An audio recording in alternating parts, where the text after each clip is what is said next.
Muy bien, pues vamos a iniciar la conferencia, este diálogo que tenemos desde hace bastante tiempo. Quiero hacer un comentario nada más y luego abrimos para preguntas y respuestas. El comentario es acerca de las elecciones que se van a celebrar el domingo próximo en Hidalgo y en Coahuila. Son elecciones para presidentes municipales, en el caso de Hidalgo, y para diputados locales, en el caso de Coahuila. Es hacer un llamado a todos los ciudadanos de estos dos estados para que participen en las elecciones y que se haga valer la democracia, que haya elecciones limpias y libres, que los ciudadanos participen y que elijan libremente a sus representantes, que no haya injerencia, intervencionismo de los gobiernos, ni de gobiernos municipales, ni de gobiernos estatales, ni del gobierno federal, que no se compren los votos, que se termine la práctica deleznable de entregar despensas y de traficar con la pobreza de la gente para obtener votos, que se haga valer el voto libre, secreto, que no haya presiones de ninguna índole, que no haya acarreos, que no se rellenen las urnas, que los funcionarios de las mesas actúen con rectitud, con imparcialidad, que no se falsifiquen las actas, en fin, que no haya fraude electoral, que se dé un buen ejemplo de civilidad, de democracia. Estamos en una etapa nueva. Ya no debemos de permitir ninguna de esas mañas, trampas, fraudes. No debemos permitir que se falsifique la voluntad de los ciudadanos. Y tiene que hacerse realidad la democracia. Solo con la gente podemos garantizar que las elecciones sean limpias y libres. Los ciudadanos que estén pendientes, que cuiden para que se elija libremente a los representantes, sean presidentes municipales, sean legisladores. Si se elige bien, sin presiones, sin compra de votos, van a tener buenas autoridades, buenos representantes.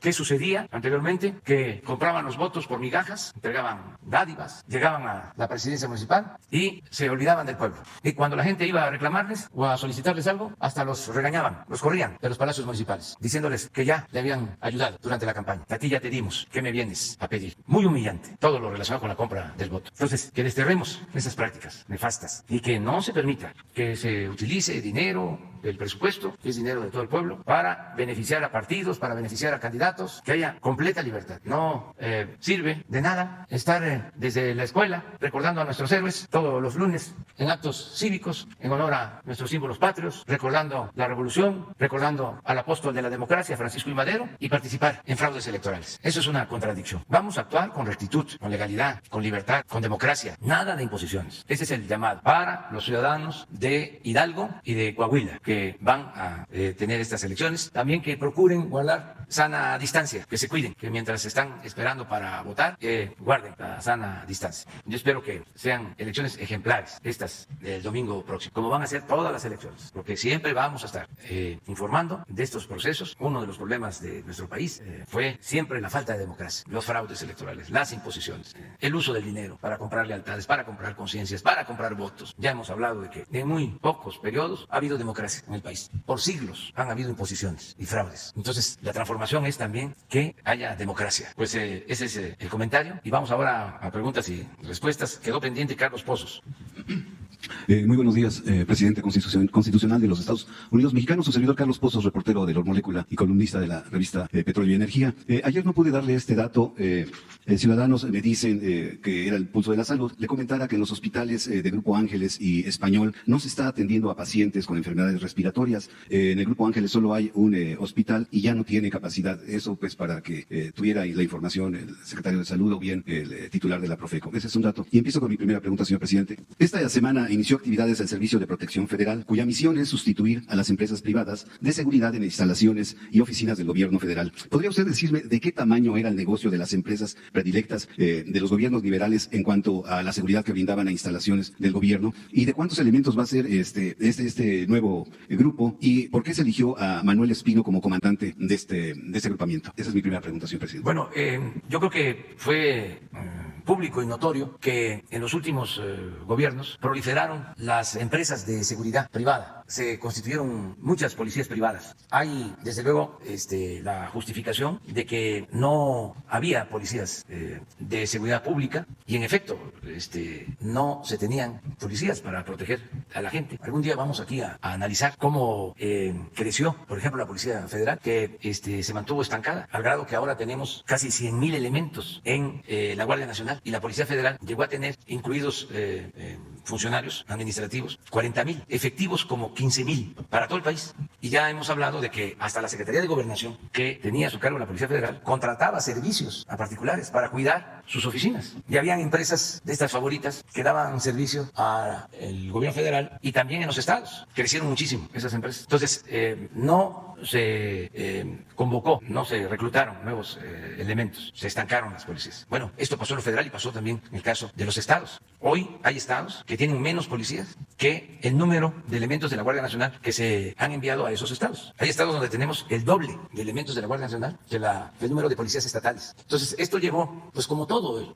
la tendencia era privatizar. ¿Para qué vas a tener policías de seguridad pública si los puedes contratar para que te den el servicio? Y lo hacían las empresas, pero el colmo es que lo hiciera el gobierno y que lo hiciera la Secretaría de Gobernación. Ahora hemos decidido fortalecer un servicio federal con esta nueva corporación para que el gobierno no contrate a empresas particulares y esta corporación pues se haga cargo de cuidar las oficinas, cuidar hospitales, cuidar escuelas, todo lo que se debe de proteger. Por eso se creó este sistema. Ya existía, pero también no lo desarrollaron. Ahora se está fortaleciendo este sistema y ya se firmó un acuerdo para que todas las secretarías contraten este servicio, que ya no se contrate con particulares. Adicionalmente, habría que agregar que estas empresas, además de no ser del todo profesionales, las empresas particulares, no generalizo, pero muchas no reunían los requisitos o no reúnen los requisitos de profesionalismo, de honestidad, de disciplina. Además de todo esto, explotaban o explotan a los elementos que contratan. Yo en mis giras, ya lo comenté, iba yo a hospitales y había vigilancia particular y en el oído, para que no sufrieran represalias, les preguntaba, ¿cuánto ganas? 3,500, 4,000 pesos al mes. ¿Y tienes prestaciones? No.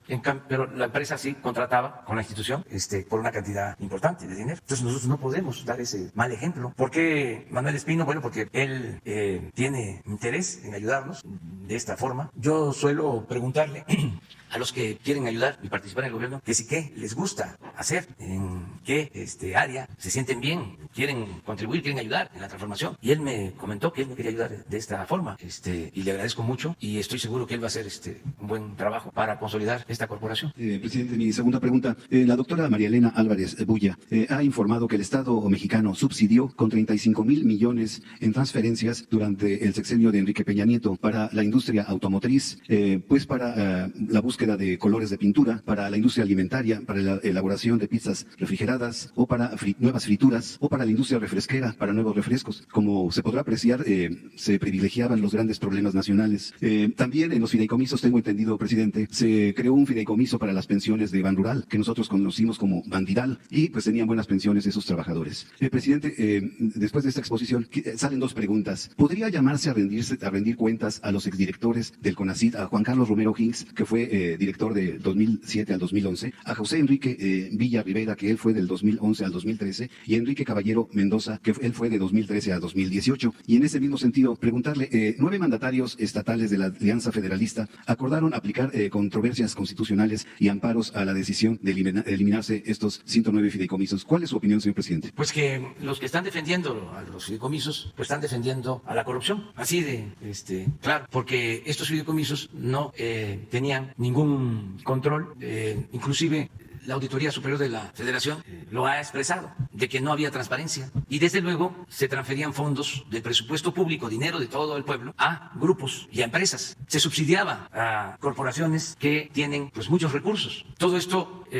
bajo el supuesto de que se fomentaba la ciencia y la tecnología. Pronto vamos a tener ya terminado el trabajo de evaluación, el diagnóstico de cada uno de estos fideicomisos. Y los vamos a dar a conocer aquí. Por eso están muy nerviosos. Primero, tratando de oponerse. Dicen, se están confiscando bienes. O sea, Hacienda, que es la que maneja el presupuesto público, está confiscando los bienes de los fideicomisos. Si es el mismo dinero del pueblo, lo que está haciendo es recogiendo ese dinero porque estaba siendo mal utilizado y porque había corrupción. Entonces vamos a informar aquí. Es algo parecido a lo que vimos ayer. Les debería de dar vergüenza. Deberían de ofrecer hasta disculpa. Pero es tanta su ambición al dinero y su prepotencia y las malas costumbres de que enseñan el cobre, defendiendo lo indefendible. ¿Qué pueden estar preocupados si deportistas, si artistas, si escritores, si investigadores están recibiendo apoyos? Los van a seguir recibiendo. No les va a faltar.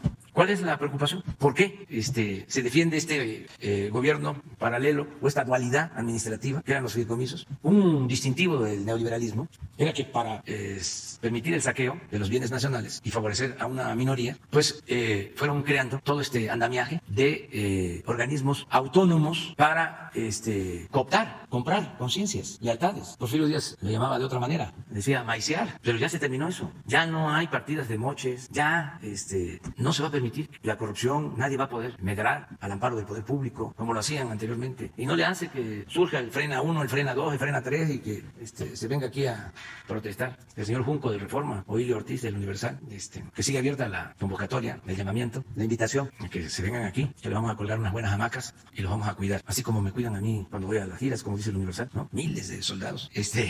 Así vamos a cuidar a Juan Francisco Ilio Ortiz, no les va a pasar nada. Entonces, ese es el asunto, ¿no? Básicamente, el que hay corrupción. María Elena va a explicarlo. Yo creo que la semana próxima ya tenemos toda la información y van a ver cosas muy interesantes, hallazgos, como el de ayer. ¿Qué les pareció que el señor García Luna, una de sus empresas, cobraba por un curso de 1 hora 37 minutos para 3 personas? Un curso para 3 personas de 1 hora 37 minutos, casi $6 millones. Para los récords Guinness. $6 millones. Eso en ningún lugar del mundo.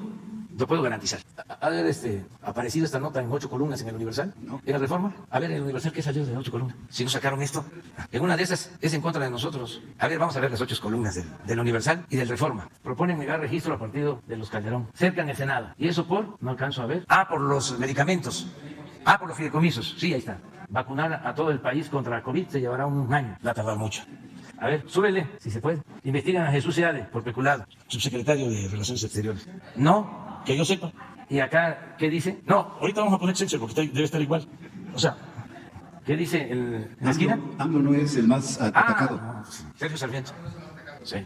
Pues no soy atacado. Está de manifiesto. A ver, Reforma. Hijo. Ya no voy a reír porque es una risa. Lo mismo. Rechaza vacuna, una cuarta parte. Una encuesta muy profesional, no cuchareada. Acusa a Fren en salud, medidas neoliberales. A ver, Fren es el que fue secretario de salud, creo que con Fox, ¿no? Es el mundo al revés. ¿Y ahora en Chiapas qué es? Sí, adelante. Pero vamos a ver el Excelsior, es que nada más. ¿Este de quién es? Ahí está. Toman Senado. A ver, síguele, para arriba. Bueno, de Penachos de México. Pues sí, eso sí. Muy bien. Presidente, mi última pregunta. Esta pregunta yo quisiera, si es posible, con todo respeto, que se quitara la investidura presidencial y dejara en su perchero presidencial y me la respondiera usted como licenciado en ciencia social. Usted aquí nos presentó en este espacio un análisis de géneros de opinión. Le comparto con usted datos de mi gran reportaje para titularme como maestro en la Escuela de Periodismo Carlos Septién García, y estos datos son pues de la empresa Parametría. Ella señala que pues hay una gran crisis de confianza en los medios tradicionales, señala que el 17% de los encuestados confían en la televisión, 19% confían en la radio y 21% confía en los periódicos. Igual, presidente, tengo este dato de Edelman Trust que dice que pues México es uno de los 20 países del mundo con mayor desconfianza en sus medios. Presidente, la otrora prensa oficial del neoliberalismo opta por el papel fácil de víctima, de acusar que desde el poder del Estado, del poder del gobierno, se le golpea, o bien, como dice Sergio Sarmiento, admite que se le está golpeando, que usted no es el más golpeado, que no es usted el más atacado. ¿Qué opinión le merece a usted como licenciado en ciencia social? No, pues mire, es muy fácil de contestarle a Sergio Sarmiento. Él escribe en el Reforma y le dan una entrevista en 8 columnas, o mejor dicho, en la primera plana, y en el Universal. ¿Cuándo se había visto eso? Díganme, si eso se veía en el gobierno del presidente Peña o del presidente Calderón. No, ahora se están agrupando toda la prensa conservadora y están en una campaña en contra del gobierno. Pero ya lo expliqué hace 2 días o ayer. Nosotros tenemos ventajas. Primero, el apoyo del pueblo, que se construye ese apoyo, siendo leal al pueblo, beneficiando al pueblo. Así se tiene el respaldo del pueblo. Eso es el cimiento, esa es la base para poder llevar a cabo una transformación. ¿Qué sucedió cuando el presidente Madero? Los mismos conservadores, porfiristas, se encargaron de alejarlo del pueblo. Él tenía todas las simpatías del pueblo. Cuando entra aquí a la ciudad triunfante, ya que Porfirio Díaz había emprendido su exilio ya había salido de Veracruz hacia Francia. La entrada de Madero fue triunfal, como cuando regresó del norte Benito Juárez, luego de haber expulsado a los extranjeros y de haber restaurado la República. Esas dos entradas a la Ciudad de México, la de Juárez y la de Madero, han sido grandiosas. Son momentos estelares de la vida pública del país. Bueno, de inicio, Madero tiene todo ese apoyo popular y la labor de Zapata, de los porfiristas, fue el alejarlo del pueblo. Y fue muy claro cómo interfirieron para que no se diera la alianza entre el zapatismo y el presidente Madero. Zapata lo reconocía, convivían. Una vez le escribió Madero invitando a Zapata a que lo acompañara a los baños termales en Tehuacán. Y estaban hablando y buscando la paz, llegaron a un acuerdo sobre el tema agrario. Y estaba el gobierno interino de León de la Barra dedicado a romper esa alianza. Al grado de que estaba hablando en Morelos, el presidente Madero, don Zapata, estaban llegando a acuerdos y irrumpe el ejército para enfrentar a zapatistas. Entonces se fue quedando sin el apoyo popular. Acuérdense que el plan de Ayala es no solo la demanda de la entrega de la tierra a los campesinos, sino es también el desconocimiento a Madero y el reconocimiento a Pascual Orozco. O sea, ruptura completa. Entonces se queda Madero sin base y lo atrapan los antiguos militares porfiristas, los que habían encabezado las misiones para reprimir a los mayas, a los yaquis, Blanquet, Huerta, el mismo Bernardo Reyes. Entonces lo rodean y lo traicionan. En ese entonces la prensa, también porfirista, de ahí viene la frase durísima, que nunca se la perdonaron, de Gustavo Madero, porque con Porfirio Díaz no había libertad de expresión. Bueno, tan no había que los Flores Magón tuvieron que hacer el periodismo desde Estados Unidos. Y Daniel Cabrera, del hijo del Aguizote, pues vivía en la cárcel de Belén, la antigua cárcel de la Ciudad de México. Filomeno Mata, todos ellos. Entonces, cuando surge el movimiento maderista, como él era un hombre bueno, que creía realmente en la libertad, se desatan todos los periódicos que estaban controlados por el régimen dictatorial, se vuelven independientes y emprenden una campaña de desprestigio en contra del presidente Madero. Casi todos. Y de ahí viene la frase de Gustavo Madero: le muerden la mano a quien les quitó el bozal. Esa no se la perdonaron porque no ha habido un asesinato tan inhumano como la tortura y muerte de Gustavo Madero. Entonces, ¿cuál es la enseñanza? No darle la espalda al pueblo, no separarnos del pueblo, no divorciarnos del pueblo si queremos transformar, porque si no, no resistimos. Esa es una lección, una gran enseñanza. La segunda, porque son otros tiempos, es de que ahora afortunadamente contamos con las redes sociales. Antes nada más eran los periódicos. Entonces nosotros padecimos de un cerco informativo. O no existíamos, podíamos llenar el Zócalo y en el Reforma no sacaban nada. O no existíamos o eran campañas de desprestigio en contra de nosotros. Y no teníamos cómo defendernos porque no había derecho de réplica. De repente surgen las redes sociales. Estamos hablando de 10 años para acá, o menos. Yo recuerdo que la primera vez que utilicé el Twitter para replicar fue en contra de un editorial que me dedicó el periódico El País de España. Titularon el editorial Obrador, un lastre. Esto después de la elección de el 2012, por eso estoy hablando de hace 8 años, ¿no? Que era una gran cargada a favor de Peña y ya era apostar a liquidarnos. Porque la actitud del país en contra de nosotros y porque su lambisconería con el régimen. Pues estaban las empresas españolas en México en su apogeo, con Calderón, Repsol, y con Peña, OHL, Iberdrola y todo eso. Bueno, entonces ahora ya se cuenta con las redes. Hay quienes se enojan porque también en las redes pues existen campañas pagadas con los bots, pero con todo cualquier ciudadano puede expresarse. Cada ciudadano es un medio de comunicación. Ese fue el cambio más importante. Entonces no es esperar a que publiquen la carta aclaratoria en el Universal, en el Excelsior, en el Reforma, porque no la van a publicar. Pero la van a publicar 3, 4, 5, 10 días después de que pegaron el golpe, con la máxima de que la calumnia cuando no mancha tizna. Entonces ahora existen las redes sociales y también les puedo decir, quedamos de que la investidura lo ponía a un lado, ¿no? Estamos hablando de un asunto importantísimo que tiene que ver con el análisis y la reflexión sobre los medios. Bueno, en el caso de las redes es distinto el Twitter que el Face. En lo que a nosotros corresponde, el Face es más abierto y tiene una explicación. El Face es más popular.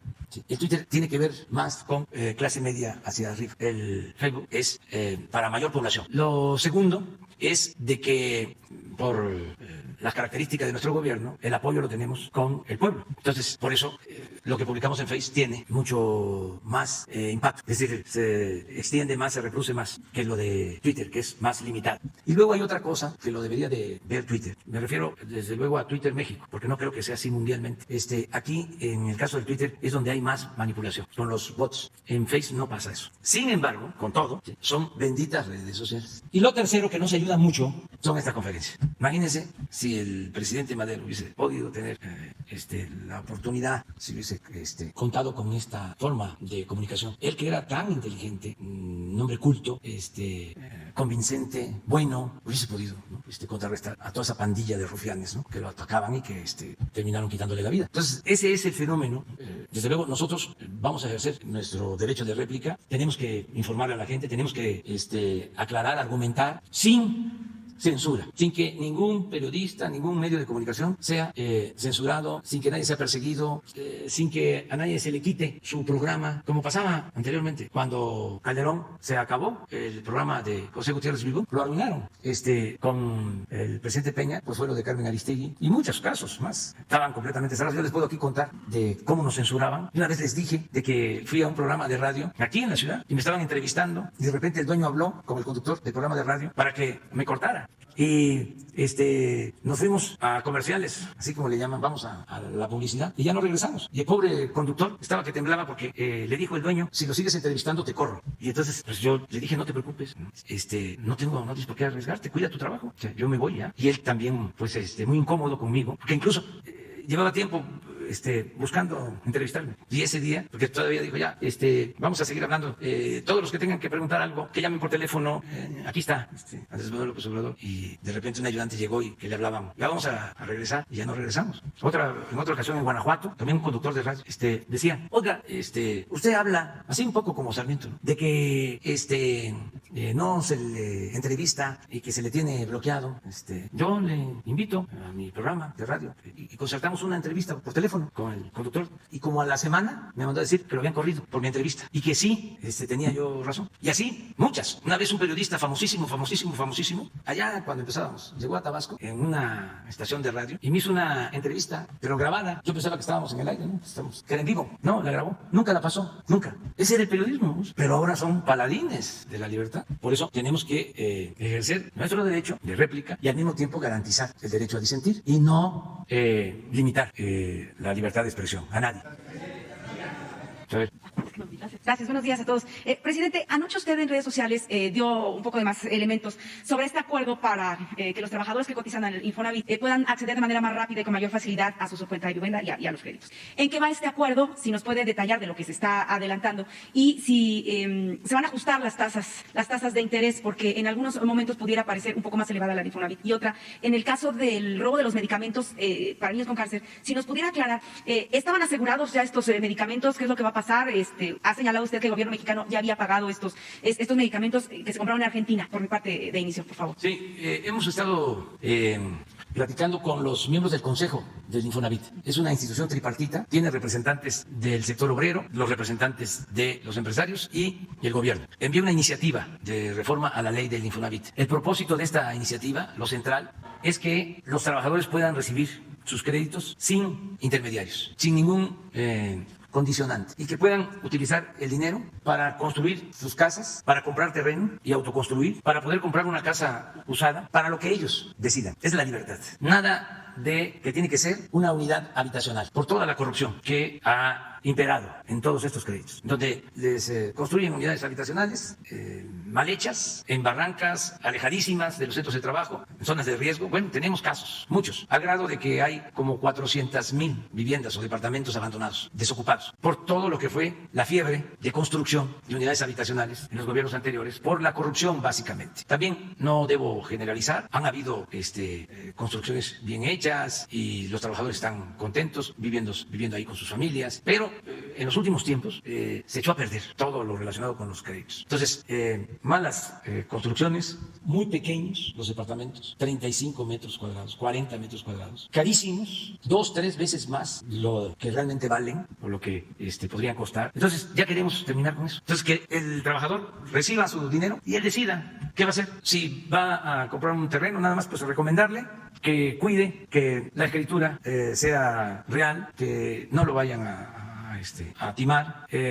Si va a comprar una casa usada, lo mismo, pero que pueda también autoconstruir, que pueda hacer lo que quiera. Esa es la esencia, ¿sí?, de la reforma que estoy proponiendo. Como todavía no hay acuerdo entre las partes. Ayer me reuní con el Consejo para que se llegara a un acuerdo o se explicara cuál es el motivo de esta iniciativa. Y se avanzó bastante. Y estamos a punto ya de lograr un acuerdo. Y si se logra, vamos a venir aquí y se va a explicar. Porque también es muy importante la información, que los trabajadores sepan a qué tienen derecho, a dónde tienen que hacer el trámite, hasta cuánto pueden recibir de crédito, en fin, toda esta información. ¿En ese acuerdo están viendo lo de las tasas, ajuste a las tasas? Eso se está también... Forma parte de lo que... Sí, en general estamos buscando que en todos estos créditos las tasas estén bajas. Ahora hay la ventaja de que están bajando las tasas del Banco de México, que han ido bajando, sí, y va a continuar así. Pero sobre todo es el que puedan ellos disponer del dinero, aceptando que son mayores de edad, que son ciudadanos conscientes, que no necesitan de intermediarios, mucho menos de coyotes, sí, y que se acabe con la corrupción. Incluso lo podrían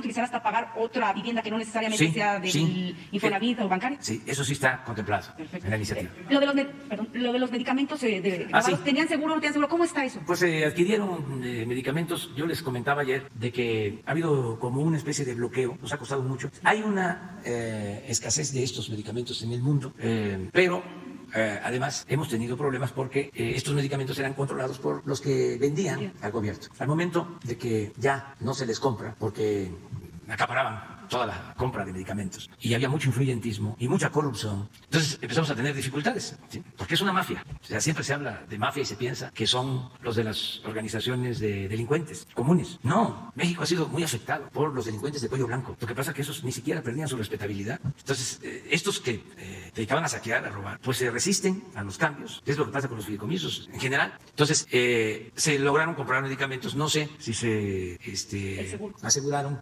Hoy vamos a informar sobre esto que me estás preguntando. Lo que sí le puedo decir es que nos costó trabajo conseguirlos, se trajeron de Argentina y se robaron los medicamentos. Ahora el Universal y el Reforma y todos estos periódicos conservadores y opositores a nosotros están hasta poniendo en duda de que si se robaron o no los medicamentos. O sea, dando a entender que a lo mejor nosotros inventamos el robo de los medicamentos. Son pues muy malas personas, ¿no? Ok, bien, entonces nos da la información en ese sentido si estaban malos asegurados. de Malolandia. Ok, presidente. Entonces, ¿qué se hizo? Pues se presentó una denuncia, hay toda una investigación, ya se tienen testigos que vieron, fueron trailers. Sí. ¿Hubo detenidos? Se tienen a los testigos y la investigación la está llevando a cabo el gobierno de la Ciudad de México. Yo creo que pronto vamos a tener ya los resultados. Todo esto pues alborota a los adversarios, ¿no? Son tiempos de sopilotes. Hola, presidente. Ayer se difundió en redes sociales esta propuesta de sentencia que pues perfila negarle el registro a México Libre. Me gustaría saber su opinión, ¿no? sobre este fallo y saber también cómo va el pago o el cobro de las personas o las instituciones que resultaron ganadoras por la rifa del costo del avión presidencial y del caso de una secundaria en Veracruz que dijeron que pues les retiraron el boleto ganador. Vamos en unos días más a entregar aquí, van a venir los padres de familia y médicos que obtuvieron sus premios con la rifa del avión presidencial, precisamente para informar y que no se distorsione. Vamos a informar aquí, porque hubieron empresas que hay que reconocerlo, porque no todos los empresarios son voraces. La mayoría de los empresarios de México es gente trabajadora y no todo el que tiene es malvado. Hubieron empresarios que compraron boletos y nos pidieron que los entregáramos en las escuelas más pobres del país. Entonces se distribuyeron esos boletos y algunos cachitos de esas escuelas salieron con premio. Creo que fueron 8 para escuelas de comunidades muy marginadas, muy pobres, ¿no? Entonces, pues son 20 millones para cada escuela. Y ellos van a decidir qué van a hacer con el dinero. Lo mismo en el caso de los hospitales, COVID, que se entregaron también boletos. Entonces, aquí vamos a poder entregar los premios y hacer un informe sobre la rifa del avión. No tengo el dato preciso, pero creo que va a ser el viernes, que van a venir los de la Lotería Nacional, los del Instituto para Devolverle al Pueblo lo Robado, a informarles. ¿Sobre?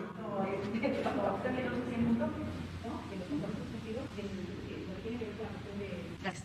Lo que tiene que ver con, después de los sismos, los inmuebles que resultaron dañados, y está el apartado de los, el patrimonio cultural, y ahí entraban los de la catedral, y le pedí por favor el compromiso de que nos diera un reporte sobre la catedral metropolitana. Sí, está incluida la rehabilitación de la catedral.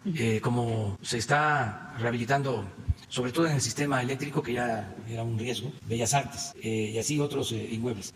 Todo ese plan de recuperación de monumentos históricos se va a dar a conocer en el marco de las celebraciones o conmemoraciones con motivo de los festejos del 2021. La conmemoración de la fundación de la Ciudad de México incluye exposiciones, muchos eventos y también rehabilitación de monumentos históricos. Y ahí está lo de la catedral y de otros templos, también el museo que queremos hacer sobre el muralismo en lo que es el edificio actual de la Secretaría de Educación Pública, que el año próximo también cumple 100 años de haberse fundado la Secretaría de Educación Pública. Entonces se quiere que ese edificio se destine a la pintura mural de México. Es parte de lo mismo, ¿no? De todo lo que va a significar las conmemoraciones del 21. Sí, tenemos reuniones con los representantes de la Iglesia Católica y con el gobierno de la Ciudad de México, con el gobierno de Oaxaca. Cada mes nos estamos reuniendo, desde hace 6 meses. Sí, estamos viendo todo el plan de reconstrucción, todo completo, con ellos, de manera conjunta.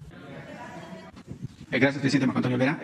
Saludos a la gente que lo escucha. Presidente, a partir de este 21 de octubre arrancaremos la gira de trabajo denominada Marco Migrante, con la participación del canal de YouTube Marco Olvera Oficial, la revista Énfasis y Noticiero en Redes, con el afán de entrar en contacto directo y de primera mano con más de 33 millones de mexicanos que viven en los Estados Unidos y considerados oficialmente registrados bajo la supervisión del Censo Poblacional de los Estados Unidos hasta febrero del 2019, el año pasado. ¿Por qué es importante este contacto de millones de mexicanos, quienes mandan miles de millones de dólares al país? Porque aunque el canciller Marcelo Ebrard, que me disculpe, secretario de Relaciones Exteriores, diga que todo está en orden, la verdad es que no del todo está en orden, presidente, ya que múltiples cónsules siguen actuando a la vieja usanza del PRIAN y que usted obviamente no propuso ni el Senado lo ratificó. Le pongo un ejemplo, presidente. En el Consulado General de Dallas, allá en Texas, que encabeza el señor Francisco de la Torre Galindo, las citas para obtener una matrícula consular son vendidas en $25, porque por gente que no es empleada del consulado, pero sí tiene acceso al sistema para otorgar citas a través de la aplicación telefónica OfferUp, donde encontrará usted o cualquier ciudadano desde baratijas, muebles usados, refrigeradores, lavadoras y claro, las citas para obtener una matrícula consular, algo así como una sección amarilla cuando todavía teníamos en México, además de los $30 por el documento que entregará gente del consulado. Aquí tengo en mi poder el ticket de pago para obtener la matrícula consular y la captura del costo por la cita, que debería ser gratuita, además de los costos de las copias de documentos que también cobra el consulado y que deberían ser gratuitas, como así lo hacen las dependencias en los Estados Unidos con propios mexicanos. ¿Qué responde, presidente, de esta corrupción que es común y pública, el coyotaje con el contubernio en el Consulado de México en Dallas, Texas? ¿Cómo será la limpia de cónsules y cancilleres que siguen en el ADN de la corrupción? Porque en su gobierno usted solo ha tenido la oportunidad de asignar a algunos embajadores y cónsules. ¿Cómo terminar ese mal que dejó a más de 60 millones de mexicanos pobres y otros millones más en extrema pobreza? Sí, vamos a revisar este caso. Ya seguramente de Relaciones Exteriores van a informar. Ellos tienen que atender este asunto. Yo agradezco mucho a ustedes el que se hagan estas denuncias para que así pues los responsables actuemos y que se vaya acabando con la corrupción, con estas prácticas, ¿no?, que deben desaparecer. También debemos de procurar no generalizar, porque sí hay muy buenos embajadores, muy buenos cónsules, hay muy buen personal en el servicio exterior, de México. Sin embargo, como en todo, hay quienes no cumplen con su responsabilidad. Entonces, que haya escrutinio, que haya transparencia, que se denuncie todo esto, porque nos va a llevar a que las cosas sean mejor. Entonces, felicidades porque van a llevar a cabo esa gira y cuando estés por acá, vienes y das a conocer lo que estás viendo, lo que estás constatando. Sí, vamos a hacer la primera parada en Nueva York y después algunos estados de la Unión Americana, con el afán de convivir con los migrantes, sentir su nostalgia por México y sobre todo los atropellos que viven no solamente de sus propias autoridades consulares, sino también incluso de las autoridades norteamericanas. Sí, le voy a hacer muy buena labor. Presidente, si me permite, le voy a realizar otras dos cuestionamientos o planteamientos. Presidente, el médico y politólogo Belisario Domínguez Palencia, ex alcalde de Comitán y senador de la República por el estado de Chiapas, no solo defendió la libertad de expresión de manera férrea, sino al país mismo hasta ver el derrocamiento del tirano expresidente de la República, Victoriano Huerta. En ese sentido, presidente, y contrario a como debería de comportarse un legislador de manera patriota, nacionalista y defensor de los derechos del pueblo, hace 2 días la legisladora Lili Telles protagonizó un acto circense en la Cámara Alta del Congreso Mexicano al acusar de que su gobierno está engañando a México con el tema de la pandemia del COVID-19, a través del doctor Hugo López-Gatell, que ha sido el responsable de informar sobre el tema. Presidente, a la señora Telles quiero decirle que es una vergüenza nacional porque mintió al pueblo. ¿Y por qué lo digo? Porque ahora le voy a leer una nota de la cadena británica de televisión, la BBC de Londres, en la que se difunde lo siguiente. Países con con más muertes per cápita por COVID-19 por cada 100.000 habitantes. Es terrible comparar los países con el nuestro, sobre todo en tema de pérdidas de vidas. Perú, 101. Bélgica, 87.1. Bolivia, 69.9. Brasil, 68.2. Chile, 67.9. España, 67.3. Ecuador, 66.2. Estados Unidos, 62.8. El Reino Unido, Inglaterra, con 62.7. Y México, 61.1. Esta gráfica se excluye a los países de Andorra y San Marino y son datos de este pasado 30 de septiembre y fueron divulgados por la cadena londinense, la BBC, y obtiene la información de la Johns Hopkins University. ¿Qué opinión le merece esta actitud, presidente?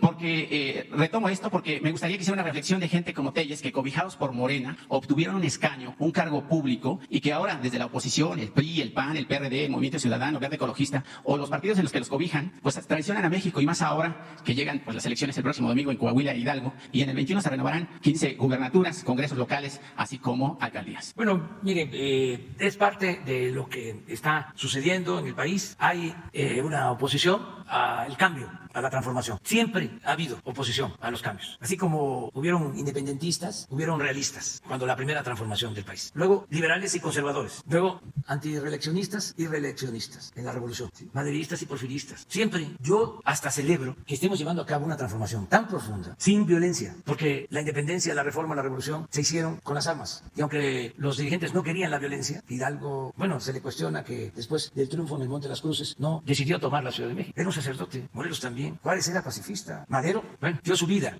Gustavo, que tenía más eficacia política, llegó a quitarle el arma a Huerta y le entregó esa arma a Madero, a Francisco. Y Francisco se la regresó a Huerta. Entonces, no querían ellos la violencia. Pero así se presentaron las circunstancias. Y así se llevaron a cabo las 3 transformaciones anteriores. Entonces, nosotros estamos llevando a cabo una transformación igual de profunda que la independencia, que la reforma, que la revolución. Y lo estamos logrando sin violencia. Realmente es algo que debemos de celebrar. Claro que tiene que haber oposición, porque una transformación implica un cambio. Y nosotros lo que queremos es arrancar de raíz al régimen corrupto, de injusticias, de privilegios. Pero la oposición que tenemos, pues no ha optado por la violencia. Y eso hay que reconocerlo. El que hagan plantones y que la prensa calumnie, el que sean malcreados o malportados en el Congreso con los que van a informar, como lo hicieron con el doctor Hugo López-Gatell, que lo maltrataron, y los gritos y esos excesos, pues eso no tiene mucho efecto. Además, es parte pues de la vida democrática del país. Hay que tenerle confianza al pueblo. Uno de los problemas que tienen los conservadores, entre otros, aparte de la hipocresía y de que son muy corruptos, es que no le tienen amor al pueblo, desprecian al pueblo. Y eso es un error, porque creen que el pueblo puede ser manipulado. Y ya no es así. Y esto cambió completamente. Puede ser cualquier personalidad famosísima en otros tiempos, pero ahora ya cada ciudadano tiene su propio criterio de lo que está sucediendo. Entonces, nada más es no caer en provocaciones, seguir avanzando de manera pacífica, y la transformación va. Pues no nos pudo parar la pandemia ni la crisis económica, nada. Vamos a transformar el país, porque la peste de México es la corrupción. Sí nos duele lo de la pandemia, son vidas humanas, es mucho el sufrimiento de amigos, de familiares, de conocidos. Todos tenemos personas que han perdido la vida, o sabemos personas que han perdido la vida. Y estamos haciendo todo lo que nos corresponde para salvar vidas. Estamos haciendo con el apoyo, la solidaridad de doctores, de enfermeras, de mucha gente que está ayudando. Y vamos a salir, como estamos saliendo de la crisis económica. ¿Qué decían? De que nos íbamos a hundir, que ya no íbamos a salir de la crisis económica. Yo di un pronóstico de que iba a ser una V, que íbamos a caer y que íbamos a recuperarnos. Pues ese pronóstico se está cumpliendo. Estamos recuperando los empleos, se está reactivando la economía, porque también es mucha la fortaleza de México, de su pueblo. Y lo que detiene a México para convertirse en una potencia, pues es la corrupción. Eso es lo que nos ha frenado. Entonces deben de entender los que defienden los fideicomisos, todos los que están en contra de la transformación, de que nosotros vamos adelante, no nos van a detener. Yo tengo el compromiso de que el día 1 de diciembre voy a informar y voy a dar a conocer los avances que se han logrado. Nada más les digo a los conservadores, pronosticaban hasta que iban a haber saqueos por la pandemia, por la crisis económica. Eso no ha sucedido. No endeudamos al país como sucedió en otras partes. Y los datos que tú das son ciertos. Nada más que no voy a estar aquí haciendo esas comparaciones, pero es muy lamentable. No dicen nada de que en efecto nuestros hermanos del Perú tienen el primer lugar mundial en fallecimientos por la pandemia, y que así está Ecuador, y así está Bolivia, y así está Chile, y así está Brasil, y Estados Unidos, muchos. Entonces, pero no vamos a estarnos comparando. El manejo de la pandemia en México ha sido muy profesional y hubiesen querido en otras partes tener a médicos, especialistas como Jorge Alcocer, como Hugo López-Gatell, de primera. Lo que pasa que pues todo lo quieren cuestionar, hasta se exceden, no les funciona eso, están desconcertados por los reacomodos, no saben cómo. Es el caso de los periódicos. Todo es no. Nada de reconocimiento. Entonces, ¿qué pasa? Bueno, pues hay un grupo opositor, un sector de la población, pero no es mayoritario. Entonces, pues se van a competir por ese sector, pero todos los medios van a ir a competir por ese sector, pues no les va a ir bien, no van a crecer sus publicaciones, porque pues ya la clientela del Reforma, pues no se la va a quitar el Universal, ni se la va a quitar el Excelsior, ni los programas de radio, pues es la misma, pero el pueblo en general no va a dejarse manipular. Y hay que actuar también con respeto. Si invitan a los funcionarios a que informen en el Congreso y los tratan así, pues entonces, ¿para qué los invitan? Si no los dejan hablar, nada más por el espectáculo, no ayuda ni siquiera a la institución, porque bueno, puede haber debate ordenado, pero se entiende que estén muy molestos por lo que está sucediendo. Nosotros vamos bien, estamos bien y de buenas. Y una última pregunta, presidente, si me lo permite. En 2 días más, o sea, el 16 de este mes de octubre, Carlos Romero de Champs cumplirá 1 año de haber renunciado al cargo como líder del Sindicato de Trabajadores Petroleros de la República Mexicana. Esta renuncia se hizo luego de una reunión a puerta cerrada del Comité Ejecutivo Nacional y de 36 secretarios seccionales del organismo que duró poco más de 2 horas y fue aceptada la renuncia del controvertido líder petrolero. Este señor, tras 26 años de dirigencia en el sindicato de Pemex y también ex senador priista, dimitió de su cargo en la Secretaría General del sindicato. En su lugar quedó de manera interina Manuel Limón Hernández, secretario de Actas y Acuerdos, quien también era diputado o fue diputado del PRI. ¿Dónde está Romero de Champs, presidente? ¿Qué le dice Luisa María Alcalde, secretaria del Trabajo? ¿Por qué no se ha tomado la toma de nota del aspirante o los aspirantes que sustituyen al líder sindical interino Manuel Limón Hernández? ¿O cuáles fueron los acuerdos con su gobierno para que dejara el cargo como líder petrolero? Porque de Champs contribuyó y construyó los puentes con los extranjeros para entregar nuestro petróleo otra vez a las extranjeras que tenían planeado con la reforma energética. Más aún, cuando la Unidad de Inteligencia Financiera, según Santiago Nieto, titular de la dependencia, existe una investigación contra Romero de Champs por la existencia de empresas fachada y factureras, además de contar con cuentas bancarias, inmuebles y empresas en los Estados Unidos. Gracias. Sí, miren, no hay ningún acuerdo, eso es evidente, claro. Él tomó esa decisión, se tienen que respetar los procedimientos legales, hay que pedirle en efecto una información completa a la Secretaría del Trabajo, ellos van a informar, y yo pienso que no debe de olvidarse el compromiso de la democracia sindical, el que sean los trabajadores los que elijan libremente a sus representantes. Inclusive es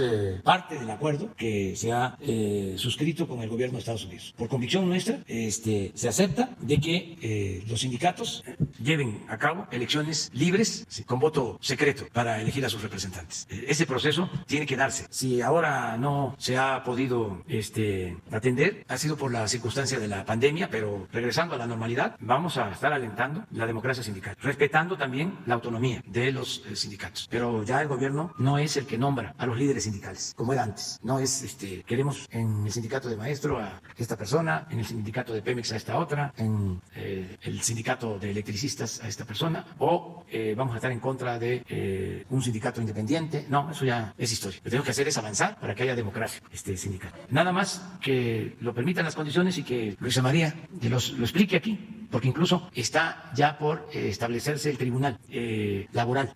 Sería bueno que ella viniera a explicar cómo va a funcionar todo lo relacionado con la democracia en los sindicatos, con la nueva legislación. Ya vamos a quedarnos así.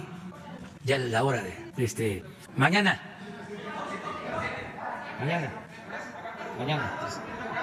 Allá atrás. Tú, Jesús. No, mañana no hay exposición. Pura pregunta.